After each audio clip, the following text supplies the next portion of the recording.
Good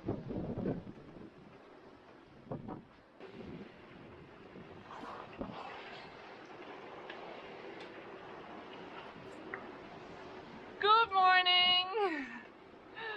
We woke up this morning at 4 a.m. to leave Martinique and finally make our way to Guadeloupe. It's a little bit more stormy than we would have thought, but yeah, the first 2 hours were pretty intensive, but now at least the sun is slowly getting out and we at least see something. So in total we have to sail about 70 miles. I think we already did our first 10 miles, which is pretty good. We have very high winds, around 30-35 knots, but at least the waves are slowly calming down because we're now getting into the safety shield of Dominica, which should at least protect us from the waves. Let's see how the wind will change. It's already starting to head or to turn more to north, which is not so good for us because north is where we want to go.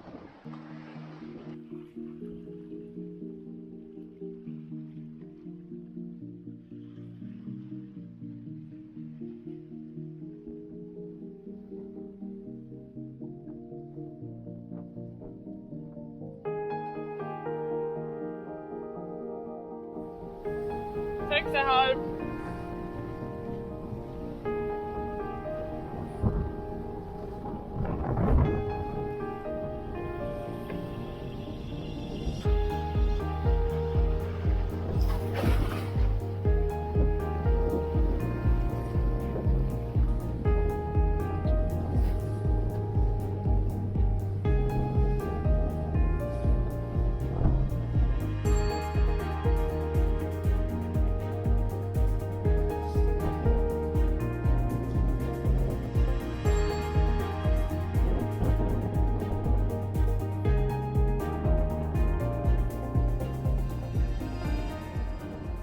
After a quick kind of lunch, because it was like 10 a.m. still in the morning, but we were like super hungry, so we made a quick sandwich. We have now been fighting again for about half an hour with about 30 knots of wind, and now we are back to like 10, like from 1 second to the other.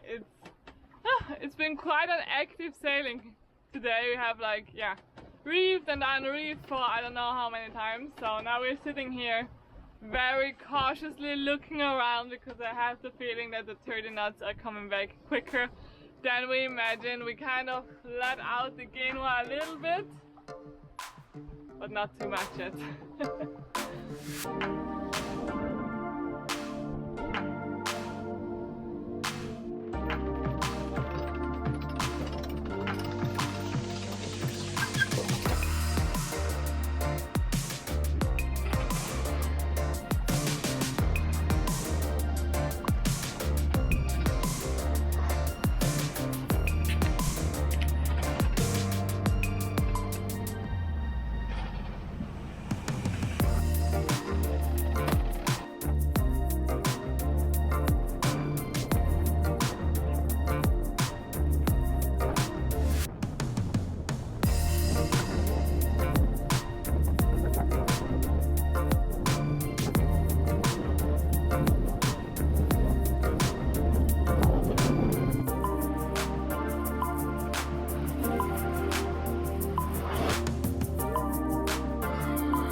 After only 13 hours at sea, we made it to Guadeloupe, averaging a nice 5.5 knots, which is pretty good for Fortuna, especially if you think about the messy conditions that we faced today.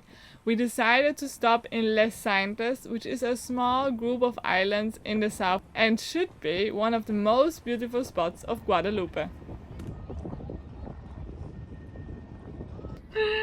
Good morning, we have arrived here to Guadeloupe and it's just beautiful. The water looks so amazing and we cannot wait to jump in there. But before we have to fix the hair of someone. Fix? Cut.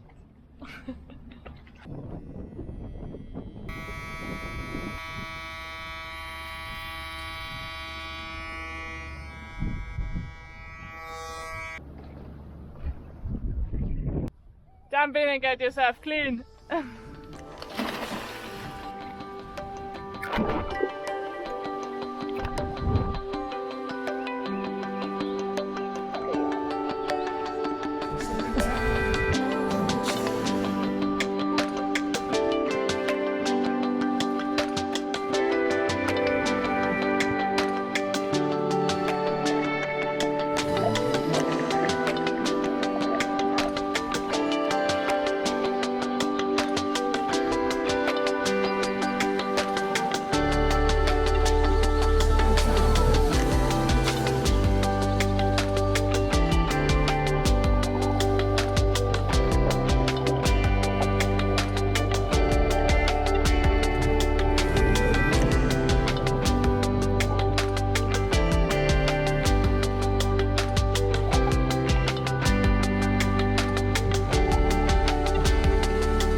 Unfortunately, at this point in time, we did not know that we are allowed to open those fish cages that don't have a buoy, because it means they are unclaimed and probably nobody's coming back for the fish.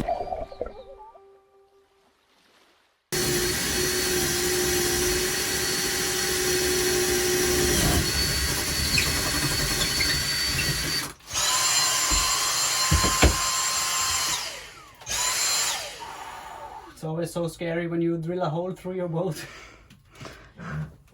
One can see the other side. There is light coming through.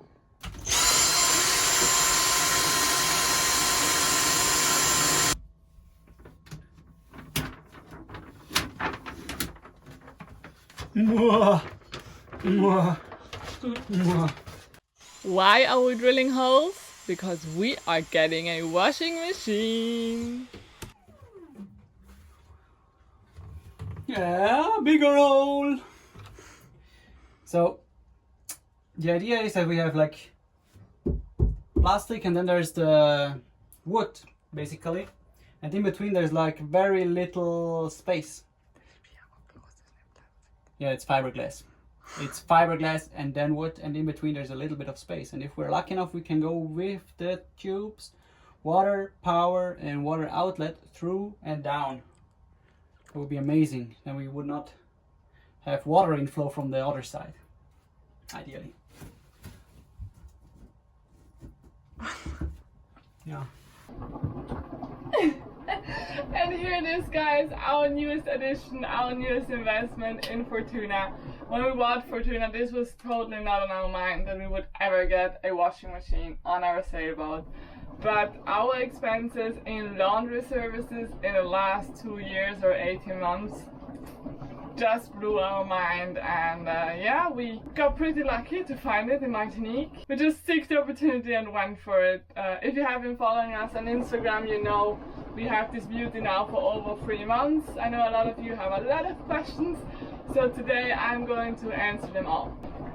I came prepared with the technical details and all the questions that you have for us, so let's go through them.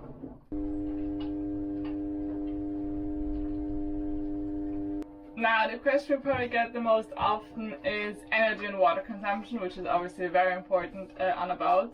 So it is an A++ washing machine, so it should be using as minimal energy and water as possible. According to the manual, it's 1400 watts, so 1.4 kilowatts, but we made a little modification. We are not using the heater. So normally the water would be heated up in the washing machine, but we decided we are doing that with our actual water heater. So we only connected the warm water to the washing machine. So the water that runs into the washing machine is already warm, which decreases again the energy consumption, and we think we're about 400 watt now when we use the washing machine.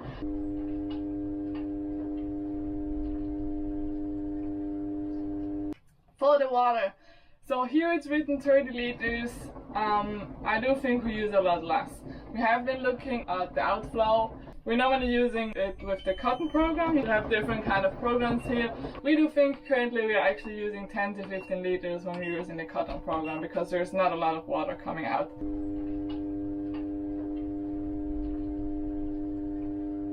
Some of you actually asked how many pieces do fit into the washing machine. Obviously it's a smaller washing machine as you would have at home. From the program there do fit about 3 kilograms of clothes inside. But today I also explicitly counted them for you, so I hope this kind of gives you a feeling of how much does fit in there. We do think for us it's enough. We're 2 people, obviously bigger is always nice, but you know you have to have compromises on a sailboat, and this one fits really nicely in here. Some of you have been asking us where did we fit it, so we are currently in the front ahead of our Beneteau Oceanis 393, and we decided to mount it here against the anchor locker. So the actual weight is mainly hung up on the anchor locker, which does give it the stability. You really need a stable place, because especially when it starts to swirl, there's a lot of power, and currently the whole boat is shaking also here on Fortuna, so where you are actually touching it needs to be really stable.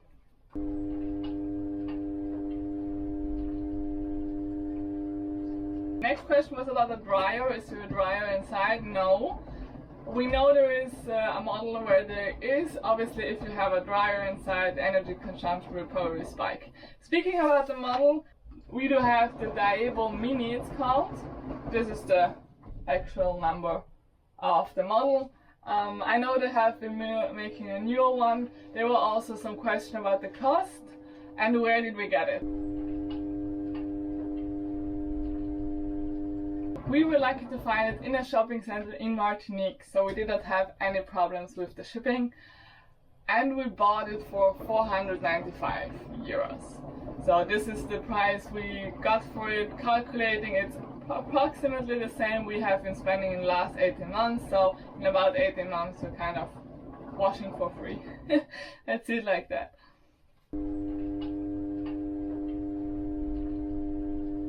One of the questions was if it's a manual or an electrical washing machine. This is an electrical washing machine, and 12 volt or 220 volt, you need 220 volt. So this is actually currently our biggest problem because our converter is really weak, so we're kind of struggling with actually getting the power of the batteries to the washing machine. That's why we're mainly using it at the marina right now.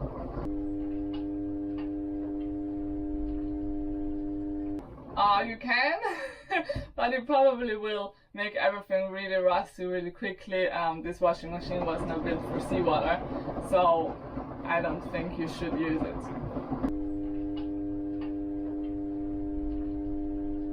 We have been using for the last 2 years actually this eco-sustainable detergent in general.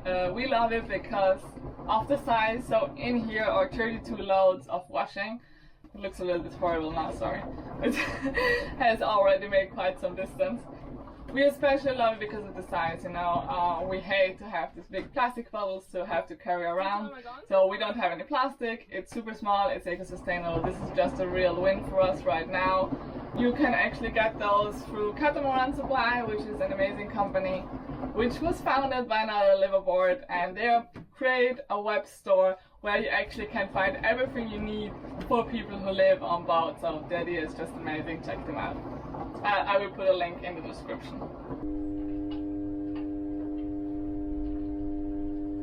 Final question, does it do the job and is it worth its money? We have been very happy. It is not like the washing machines you have at home. I have to admit the washing quality is a little bit less like we have been used to with our washing machines at home, but it does do the job. Being liveaboard means also making some compromises, so for us this is a perfect solution for not having to carry laundry for a long distance, not having to pay a lot of money in laundry services, but still having clean clothes on board. I hope this was useful. If you have any other questions, please put them in the comments. We would love to answer them. If you like this episode, don't forget to hit the subscribe button and the notification bell so you won't miss out on the next episode. So great that you have been here, and see you next week. Bye!